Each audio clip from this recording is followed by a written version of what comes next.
Today's topic, it's very important.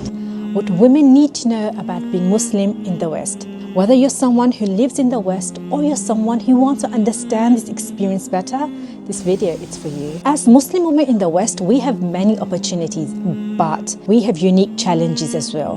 From stereotypes and discrimination to navigating the balance between faith and secular society. Today, let's talk about these challenges. Assalamu alaikum and welcome back. If you're new to my channel, I am Saika, a qualified alma with an accounting background. And on this channel, I talk all about Islam and self-development. A secular society is where religion is separated from the government and public life. The government does not impose any religious beliefs onto the public. Instead, it promotes equality and allows people from diverse backgrounds to coexist peacefully. Sounds positive, right? But it's not that simple. For example, the ban on hijab in France, it's actually the result of secularism. They call it laïcité. It's a strong version of a secular state where they mandate all religious symbols to be restricted in all public places. Secularism promotes certain ideologies which can be quite challenging for Muslims. So how do we balance between our faith and living in a secular country? And what are these challenges? I'm going to divide these challenges into practical challenges and philosophical challenges. Let's first talk about the practical challenges, as they are actually more easier to overcome. From practical challenges, we have praying and Ramadan in a secular workplace or institution. So in Ramadan, your work hours are going to remain the same. It's going to be difficult, but you'll have to manage. If exams coincide with Ramadan, you will still have exams. If you want to take time off in Ramadan, it's most likely going to be unpaid leave. Another issue we face is Islamic holidays. For example, Eid. We cannot precisely say this is the day I want off because we don't know until last minute exactly what day Eid is going to be. And one thing we just don't understand, in a secular state, we're all supposed to be equal and there shouldn't be any religious holidays. But there are religious holidays, it's just they are turned into national holidays like Christmas and Easter. Like, I completely understand practically these days need to be off. You know, majority are still Christians in these countries. But where is the equality for other religious groups? Because we don't get those religious holidays. Also in secular societies, there actually is subtle pressure on us Muslim women to conform to the Western cultural norms of dress. And I think that's one of the reasons why not many young girls actually understand what true hijab is. And the fact is that we actually do face work discrimination because of our hijab. And many European countries have actually placed so many restrictions and bans on hijab, such as Austria, Belgium, France, Italy. There's more countries. You know, in countries like France, where they actually ban the hijab, you really start to think, does secularism actually promote religious freedom? So yeah, we're just left with the question that if secularism promotes religious freedom, why do us Muslim women not have that religious freedom? Personally, I believe those countries who impose ban on hijab or those who impose us to wear the hijab, they have the same mindset. They are trying to control us, they are trying to restrict our choices, our freedom, and that's just unfair. These are some practical challenges which are actually quite apparent, so many of us, we can manage them somehow. But the ideological challenges are more subtle and more obscure, and without realizing, many of us are actually embracing them. So let's shed some light on these ideological challenges. Secularism promotes individualism and freedom. Individualism emphasizes the importance of personal freedom, self-reliance, and autonomy.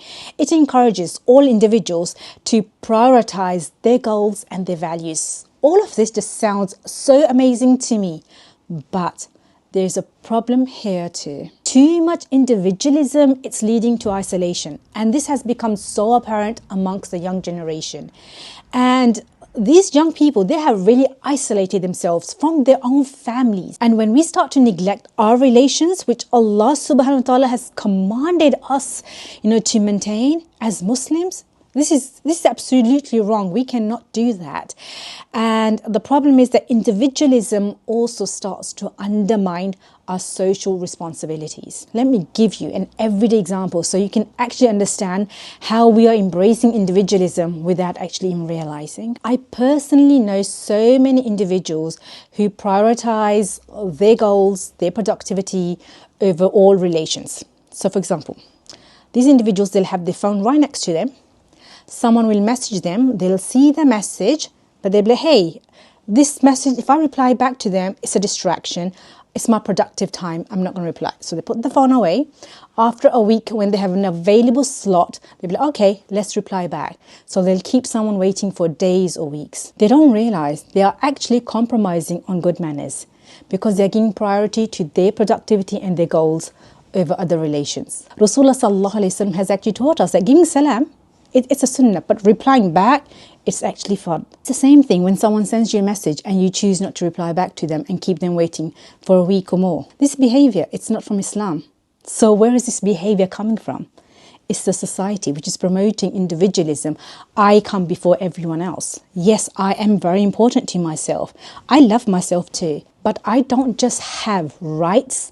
I also have responsibilities towards my family, towards my community, and a part of that responsibility is just to get back to people when they message you. So if I want to balance between Islam and individualism, I need to understand what are my rights and what are my responsibilities towards others.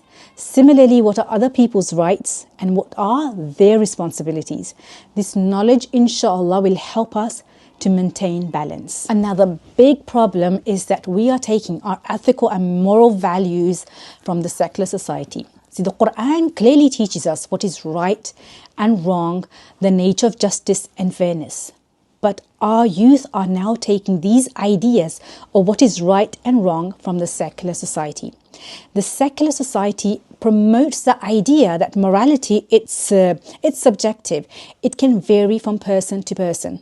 So I'm sure you must have come across this idea of, as long as I'm not hurting someone and I'm spreading love, I can do what I want to. And unfortunately, the Muslim youth, especially in the secondary schools, are also thinking like this. They think as long as I'm not hurting anyone, I'm spreading love, I can do what I want to. It's right, it's morally right, and it's not wrong. Again, I'm going to emphasize the importance of studying the Quran and Sunnah so we can understand what are our moral and ethical values. Another challenge that we face is that secular societies, they promote freedom. And this includes sexual freedom. As for Muslims, this is only allowed in marital relationships. Now, the thing with these secular societies is that they are very good in turning their beliefs into trends, and trends spread really fast, all the way to all the Muslim countries, and trends normalize those things. So an unfortunate outcome of this is that many Muslims, they publicly now post the haram relationships. In the past, even if they had any haram relationships, at least they would hide, they would have some embarrassment. Now it's just trendy to post it, and it's not even embarrassing for them anymore. So in short, secularism does offer us opportunities, but they come along with many challenges. And as Muslims, it's vital for us now to learn about our deen, and without the knowledge of Islam, we won't be able to balance between our religion and living in secular countries. Another problem we actually face is that many of us, we don't understand the diversity within Islam. In Western countries, there's a lot of diversity within Islam. As for those who live like in Pakistan, India or Bangladesh, their experiences are very different from us. Let's say, for example, majority of you are just going to follow the Hanafi fiqh. As for us, we come across all different schools of law. So we need to have some knowledge of these different schools of law. In Western countries, we'll have Muslims from Africa, from Middle East, from Asia, many Europeans converting to Islam. And all of these people, their experiences are actually a result of their culture, their traditions, and they all have their own way of expressing their faith. So it's very important to understand the diversity within Islam.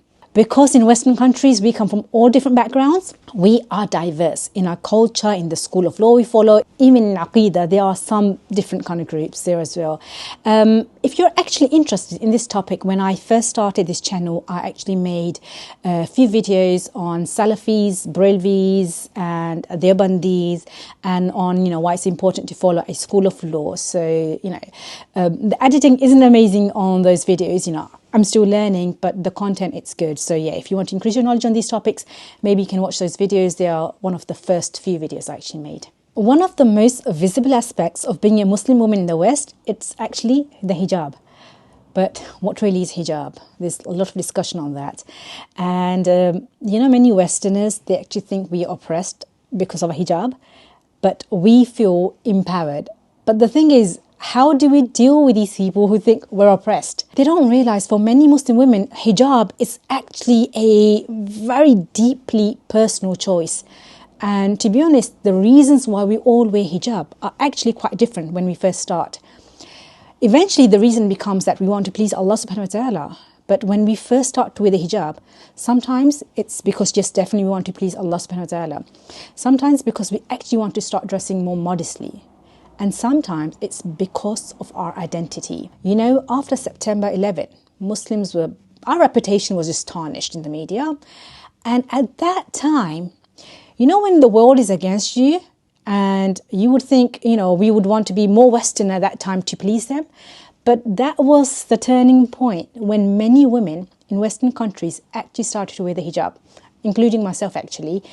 And I think the reason was because our identity was being targeted. And that's when we felt like, I'm going to wear hijab to prove my Muslim identity. But obviously the intention evolves after time and you actually start to wear hijab, because you understand the purpose of wearing hijab. It's not because this is my identity. It's actually to please Allah subhanahu wa ta'ala. And all these other positive things, they all just come along once you focus on pleasing Allah subhanahu wa ta'ala. Unfortunately, those Muslim women who actually do choose to wear the hijab in Western countries, we do face some level of prejudice, discrimination. We get judged in the workplace. We do get harassed, especially those who wear niqab. They get harassed on the streets. I personally know so many friends, who've been through that. Some white boy goes and pulls my cousin's hijab down in the street today. But alhamdulillah, I feel like things are changing, especially in UK. A lot of schools and, these education institutes are actually quite accommodating when it comes to hijab. And there's not much discrimination. But they still do discriminate, if you're in niqab. Like one of my students, she started wearing niqab in her sixth form and the school just basically gave her a choice. It's either the niqab or her education. And she chose the niqab. So obviously she was expelled from her school. I feel like many Westerners actually don't understand that hijab actually makes us feel so empowered and proud, and it sort of acts like a shield which kind of protects us from all this sort of objectification and superficial judgment and being a people pleaser, and it actually makes us so confident in ourselves, who we are. So as Muslim women, we actually love our hijab, but I think it will take some time, but people will understand, why we actually choose to wear the hijab and we're not forced to wear it. Another challenge for us Muslim women in the West is that we face being misunderstood. Either we are thought to be oppressed or we are radicals. And it's so harmful for us, this image which, the media has created for a very long time. Alhamdulillah, I feel like things are changing. I'm the first to wear in a hijab, aren't I? But for a long time, that's been the narrative. Either we're oppressed or we're just radical. And it's not fair. We are just like any other women in the society. Many Muslim women, they are professionals and artists and activists.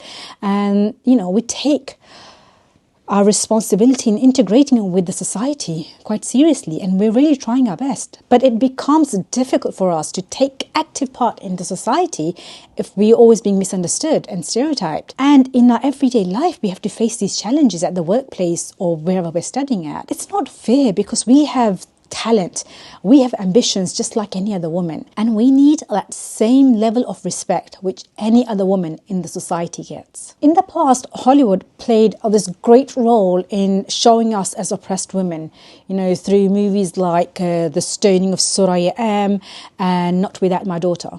In that movie, the main character, Betty, she's forced to wear the hijab, she's forced to follow the Sharia law, and she just wants to escape from all of these things. These kind of movies really symbolize the loss of autonomy of us Muslim women, that we are restricted and we are controlled and we have no freedom. In contrast to this, we have examples of Muslim women who wore the hijab and who worked so hard to, oppose this stereotypical image of Muslim women. So, for example, we have Ibtihaj Muhammad. She was the first American Olympian who actually wore the hijab. And it's these kind of women who actually, they go onto this international stage wearing the hijab, and they show the world that hijab doesn't restrict us. It doesn't take our autonomy away from us. It actually empowers us. So sisters like Ibtihaj and many other sisters, we are actually challenging these stereotypes about Muslim women. Apart from these issues, there are many other issues which Muslim women do face in the West, such as feminism and Islamophobia. But maybe I'll talk about these topics in a separate video. So what's the takeaway of this video? Being a Muslim woman in the West, it's complex. We have many opportunities and many challenges. We have to find a way to balance our religion and living in a secular society. We have to embrace our identity and break down stereotypes. If you're a Muslim woman, then do share your thoughts and experiences in the comment section. And if you do find my content useful, then do like, share and subscribe. Take care. Assalamu alaikum wa rahmatullah.